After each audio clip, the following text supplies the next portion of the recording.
আমরা এই মোবাইলটা দিয়ে যখন পাবজি গেমসটা প্লে করেছি তখন অন অ্যান এভারেজ 90 থেকে 110 FPS এ খেলতে পেরেছি। সেই সাথে ফ্রি ফায়ার গেমটাও 110 থেকে 120 FPS এ খেলা যাচ্ছে এই ফোনে একদম কমফোর্টেবল হবে।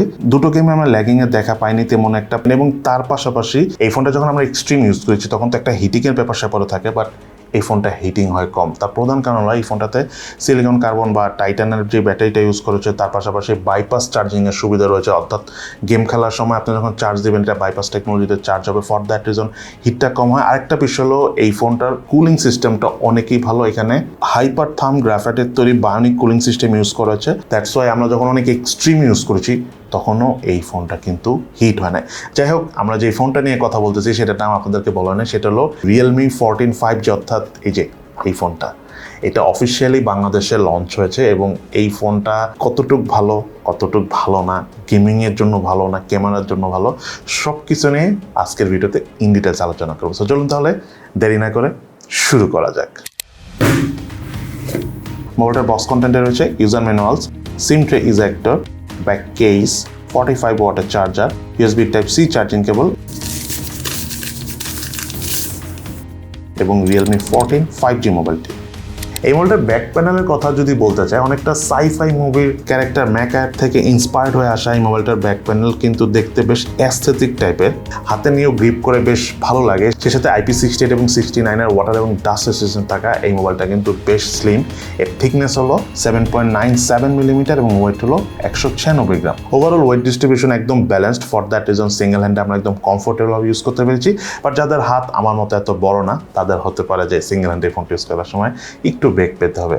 যাই হোক, এই মোবাইলটার ডিসপ্লে ব্রাইটনেস হলো 2000 নিটস। আমরা আউটডোরে কমফোর্টেবল ভাবে ইউজ করতে পেরেছি। লো ব্রাইটনেস জনিত কোনো ধরনের কোনো প্রবলেম আমরা এই ফোনটা ডিসপ্লে থেকে পাইনি।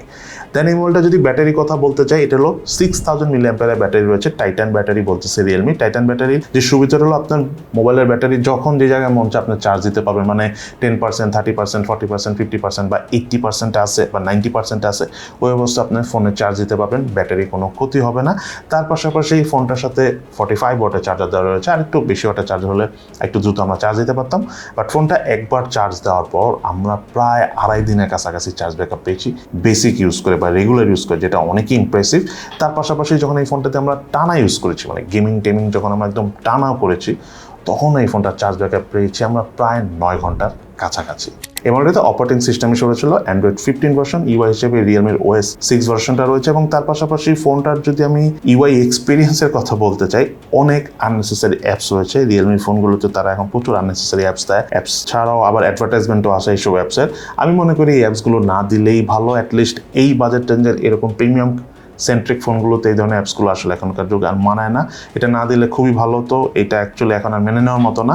তবে নর্মাল যদি আমি ইউআই এক্সপিরিয়েন্সের কথা বলতে চাই, অ্যাপ ওপেনিং, অ্যাপ ক্লোজিং আমরা কোনো ধরনের কোনো ডিলে দেখা পাইনি, ঠিকঠাক আছে আমি যদি বলি ফোন হিসাবে।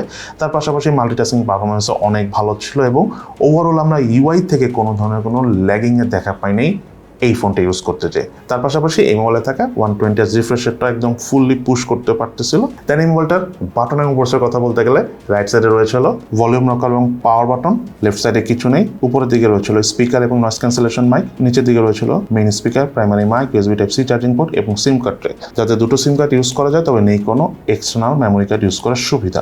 এই মোবাইলের ডিসপ্লেটা হলো 6.67 ইঞ্চি সাইজের অ্যামোলেড প্যানেলের ডিসপ্লে, 120 রিফ্রেশ রেট রয়েছে। ডিসপ্লে রেজলিউশন হলো 2400x1080 পিক্সেল এবং পিক্সেল ডেনসিটি হলো 395 ppi। তবে ডিসপ্লের যদি আমি কালার অ্যাকুরেসি, কালার ডিটেলসের কথা বলতে চাই, যথেষ্ট ভালো। আমি বলবো না যে এই বাজেটের সব থেকে বেস্ট, বাট যথেষ্ট ভালো। যারা মুভি দেখেন তাদের কাছে অনেকেই ভালো লাগবে। কালার ডিটেলসগুলো যথেষ্ট ভালোভাবেই ফুটিয়ে তোলে। তার পাশাপাশি ডিসপ্লে ঠিক উপরে সেন্টারে রয়েছিল 5 হল সেলফি ক্যামেরা। দেন এই মোবাইলটার রিয়ার প্যানেল হচ্ছিল 50 মেগাপিক্সেলের dual camera set up. I think এটাতে একটা আলট্রাওয়াইড ক্যামেরা দিলে সব কিছু ব্যালেন্সড হয়ে যেত, বাট যাই হোক, যা দিয়েছে তার দিয়ে তোলা, অর্থাৎ সেই সব ক্যামেরা দিয়ে তোলা। যদি আমি ছবির পারফরমেন্সের কথা বলতে চাই, কালার ডিটেলস যথেষ্ট ভালো। আউটডোরে যখন আমরা ছবি তুলেছি মোটামুটি অ্যাকুরেট ছবি তুলতেছিল। তার পাশাপাশি পোর্ট্রেট মোডে ডাইনামিক রেঞ্জ যথেষ্ট ভালো ছিল, এজ ডিরেকশনও ঠিকঠাক ছিল, এবং ছবিতে কোনো ধরনের কোনো কালার বুস্টিংয়ের দেখা পাইনি, তবে একটু কালার বুস্ট হলে কিন্তু এখনকার যুগে ভালোই লাগে। দেন এই মোবাইলটাতে হাইস্ট 4K 30 FPS এ ভিডিও শ্যুট করা যায়, ওআইএস রয়েছে, সো মোটামুটি স্টেবল ভিডিও শ্যুট করতে পেরেছি। তবে 1080p 60 FPS এ স্টেবল ভিডিও শ্যুট করা যায় একটু বেশি ভালোভাবে। দেন এই মোবাইলটার ফ্রন্ট প্যানেল রয়েছিল 16 মেগাপিক্সেলের সেলফি ক্যামেরা। আর সেলফি ক্যামেরা দিয়ে তোলা ছবির পারফরমেন্সের কথা যদি বলতে যাই, ছবির ডিটেলস ওভারঅল ঠিকঠাক আছে, প্রপার লাইট কন্ডিশনের ছবি তুললে একটু কালার বুস্টিংয়েরও আমরা দেখা পেয়েছি। পোর্ট্রেট মোডে ডাইনামিক রেঞ্জ যথেষ্ট ভালো, এজ ডিটেকশনও ঠিকঠাক আছে। ওভারঅল যে কারো কাছে এই ফোনটা সেলফি ক্যামেরা পারফরমেন্স ভালো লাগবে। সেই সাথে এই মোবাইলটাতে রয়েছিল ক্যামেরা টু APS সাপোর্ট, আপনি চাইলে ফিউচারে এই মোবাইলটাতে ম্যানুয়াল ক্যামেরা অর্থাৎ জিক্যাম ইউজ করতে পারবেন। এই মোবাইলটাতে রয়েছিল স্ন্যাপড্রাগনের 6 Gen 4 প্রসেসর এবং 5G প্রসেসরটা ট্রানজিস্টর সাইজ হলো 4 ন্যানোমিটার। জিপি হিসাবে মোবাইলটা রয়েছিল অ্যাড্রিনো 810। মোবাইলটার আন্তর্জাতিক স্কোর পেয়েছে আমার 6,64,840। দেন এই মোবাইলটার গেমিংয়ের কথা বলতে গেলে আপনারা এতক্ষণে বুঝে গিয়েছেন যে এটা actually gaming centric phone. So আমরা যখন পাবজি গেমসটা প্লে করেছি, যদি আমি অনেক এক্সট্রিম হাই এন্ড গেমার না, বাট নর্মালি আমরা যখন গেম প্লে করেছি আমরা দেখেছি 90 থেকে 110 FPS পর্যন্ত আমরা অন অ্যান এভারেজ পেয়েছি পাবজি গেমটা খেলার সময়, এবং ল্যাগিংয়েরও দেখা পায় না। এবং সব থেকে বড় ইন্টারেস্টিং বিষয় হলো ফোনটা খুব একটা হিট হয় না পাবজি গেম প্লে করার সময়।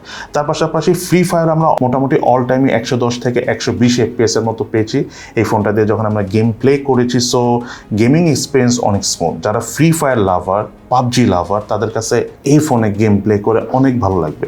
অফিসিয়ালি অনেক ফোন আছে এই রেঞ্জে এসেছে, বাট তার থেকে এই ফোনের গেমিং এক্সপিরিয়েন্সটা অনেক অপটিমাইজড, অনেক বেশি আপনি সলিড ফিলটা পাবেন। আর একটা প্রধান কারণ হলো ফোনের হিটিংটা কম হয়, মানে এটাতে যে কুলিং টেকনোলজিটা ইউজ করেছে সেটা নর্মাল অন্যান্য ফোন থেকে একটু difference. For that reason heavy গেমিংও ফোনটা হিট হয় না। তার পাশাপাশি ফোনটা দিয়ে আমরা অন্যান্য গেমসের মতো অ্যাশওয়ার গেমসটাও খেলেছি, সেটার গেমিং পারফরমেন্স অনেক ভালো ছিল, কালার ডিটেলস অনেক ভালো থাকে, আমাদের কাছে লং টাইম গেম প্লে করেও অনেক ভালো লেগেছে।